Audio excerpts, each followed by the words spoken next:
Hey everybody, welcome into your go-to show for sports here on the Shore, Delmarva Sports Insider. I'm Anthony Joseph. And I'm Chris Brunk. Welcome into the show. We've got a lot to get into, as always, Anthony.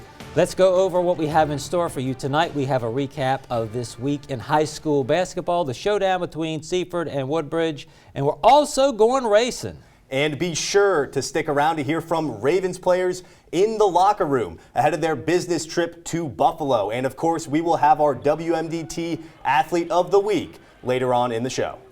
We certainly will. We're going to start things off. Trey Leggins is a former Cape track star and basketball player. He just likes to run. Now he's running in college for the Royals of Queens University, and Leggins, with his speed, recently was named Atlantic Sun Conference Track Athlete of the Week. He plays first in the 400 meters in a time of 50.7. Leggins talks about his performance and what he likes when he runs the 800 meter at times. I've been putting in a lot of work. Coaches have been seeing it, teammates have been seeing it. So coming in, I just wanted to do my best. I went out, executed my race, I felt like pretty well. And when I came to the finish line, I was pretty happy with the time, because the year before I had came through at around 52, 53 seconds. And I wasn't really prepared as well as I am this year, so it was really good to come through at that time. Now we have a local Major League Soccer team right here on Delmarva, the Salisbury Stakes, in its second season. Chris Wright is one of the players. He's been playing soccer since age 4. His team plays the Baltimore Arsenal this weekend for 2 games. One is at home on Saturday, and the other one's on the road in Baltimore on Sunday. Wright talks about these 2 important games. So hopefully we can come out with 2 victories. That would be excellent. It's definitely going to be a battle. We've played them one time already, and then we took an overtime loss, actually. They're a team that have played together for a while. They have some experienced players in the M1 division that have come down and play in our M2 division. So they are well aware of how to play the indoor game, where we have a few players that played in the M1, mostly M2, M3, who are still getting used to being indoor players instead of outdoor players. Founded in 2023, just a couple years ago, this is a young club, Anthony, that has found a home in Salisbury. And Stakes, of course, is a pretty unique name for any sort of organization, let alone a professional soccer team. But the name is actually something that's pretty important to their identity. It helps set them apart, and the fans love it. Here's General Manager Adam Manning on how they ended up with Stake on their plate. Commissioner of the MASL2 and the MASL3, he actually made a joke about, hey, you should name your team the Salisbury Stakes. The owner, Josh Danza, was at meetings with them, and it came up, and then we decided to do a contest here. So it was kind of like a, two names would go against each other, and then they would work it all the way back down. And then it came down to the strikers and the stakes.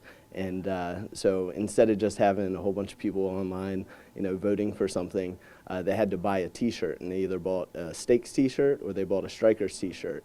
And no one bought a Strikers T-shirt. Everybody loved the Stakes.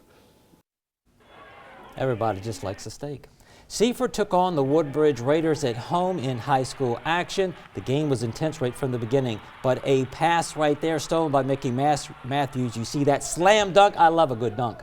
The Blue Jays were on fire. That's Vincent Evans draining 5 threes on the night. He scored a team-high 29 points. The Raiders would not be denied. Raiders to Sean Williams with the ball, crosses over, shoots the fade, and scores for the Woodbridge Raiders. Seaford fighting for the ball. They get it back out to Matthews. He takes flight in a moment here. He's getting there a little bit slow, but he's going to make it. And count it, 2 slam dunks on the evening. Seaford dominates the night, beating Woodbridge 73-54. The Blue Jays 6-2 on the season for head coach Vincent Evans. You can stay updated while we're at these games in real time. Follow WMDT Sports on Facebook and X right now.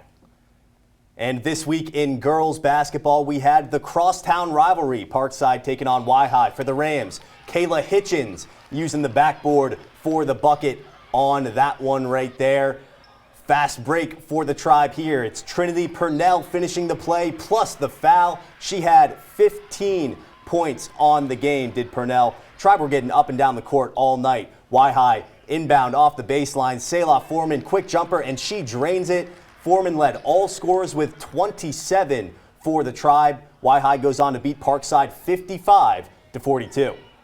And the Parkside boys team got back to the action this week against Pocomoke. Rams moving the ball on offense. Gary Martin, a nice move inside, hanging in the air for the deuce. Pocomoke now, Jameer Roberts gets the ball left alone. Quick sidestep and a quick trigger. That one's good for 3. Warriors had a hard time keeping up, though. It's Ty Kellum in the corner. Smooth shooting from big number 40 in white. Maurice Brown now getting the ball in transition straight down the lane, and he throws it down. Crowd loves it. Brown is fired up. He led the team with 23 on the night. Rams take down the Warriors 88-74. People love those slam dunks. But well, when you win back-to-back state titles, people start to take notice. It feels like the accolades for Stephen Decatur football just keep rolling in. And we have another big one to add to the list. Sports Illustrated just announced quarterback Johnny Hopgood as the Maryland Quarterback of the Year. That's across all levels of competition, of course. It was an incredible year for Hopgood. He was tasked with filling the hole left by Bryson Coleman, and he was more than up to the challenge. Over 2,200 yards, 33 touchdowns, 3 interceptions, and undefeated. Of course, a state title for the second straight year in a row. The quarterback across all classes named the 2A Player of the Year in Maryland. Incredible titles for incredible player and incredible season. Can't say enough about what Hopgood did this year, but we're going to go to SU now. Salisbury University baseball head coach Troy Brohan has been selected to the MSABC Hall of Fame. That's the Maryland State Association of Baseball Coaches, recognizing Brohan as a legend of the game in Maryland, but especially right here on the Eastern Shore. Brohan started his playing career at Cambridge South Dorchester High School. He was a part of the U.S. team that took home bronze at the 1990 Junior World Championship in Cuba, won a World Series with the Diamondbacks in 2001. You just saw him ending Game 6 right there. In 11 career plate appearances against Brohan, Barry Bonds, yes, that Barry Bonds, went 0 for 10 with a walk and a strikeout. What a stat that is. He won a state title going back to coach with Cambridge in 2013 and a national championship with SU back in 2021. And I'll tell you, Anthony, that has to be really cool for players. That has to give you such confidence to know that you're being led by someone, you know, who has that kind of experience, who's been there and done that on every single level. A guy like Troy Brohan, who is just a complete winner. Well, when Barry Bonds was, of course, hitting, they would always walk him. But to be able to see somebody from this area actually strike him out, really cool.